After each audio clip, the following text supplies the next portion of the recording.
Well, I was expecting to save a lot of money. Pablo Nava, a San Diego resident, was looking to save on his electricity bill, so he decided to sign a contract for more than $20,000 to buy solar panels for his home. A contract, he says, it sounded like a good deal at the time, but today he regrets it. They explained it to me, but I didn't get to read the contract. He says the service is not what he expected. And because of the cost of the panels, he's not saving as much each month as he hoped. This is a reminder that before signing any contract, you need to understand whether installing solar panels is the right fit for you. And you also want to make sure that once you do select a contractor, that you have a very detailed contract. You want to make sure it goes into all the costs. You want to make sure it goes into the timeline for the installation. Sometimes even contractors will promise a minimum amount of power generation, but that needs to be written into the contract because that's something that you need to be able to refer back to if for some reason it's not performing the way it's supposed to. Catherine White from California's Contractor State License Board says solar panels are one of the top complaints they receive. The most common issues are project abandonment. They promise you an installation, but they disappear. False promises. They promise you a quantity of solar panels or a specific brand and don't deliver.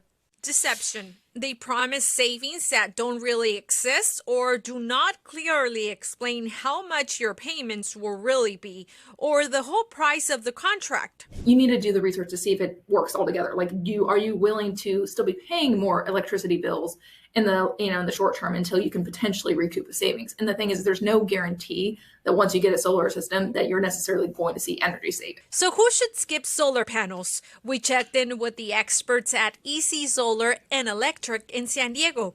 The company is not connected to Mr. Nava's project, but they tell us there are two main reasons solar panels aren't a good investment. They're in a location where there's just too much shade. And unfortunately, there's no chance of removing trees. It could be buildings or trees on other clients' property or other people's properties. The other one would be that their just utility usage is too low. In addition, it is important that your roof and electric systems are inspected before signing up for solar, so you don't find yourself in a situation like Mr. Navas. I have one leak in the living room and I have another leak on one of the rooms. If your roof needs repairs, it's better to fix or replace it before the solar panels are installed. This will avoid you having to wait and pay someone to come back and remove the panels for the work at a later time. EC Solar and Electric says installing solar panels will not cause your roof to leak if it's in good condition. Will our roof leak? And the simple answer is no. You also want to make sure the contractor and installer are licensed with the Contractor State License Board and have the required insurance. We got a link for you on NBC7.com/response. And once you're there, if you have a story or issue you'd like our response team to know about, there's a form that you can fill out to get in touch with the team.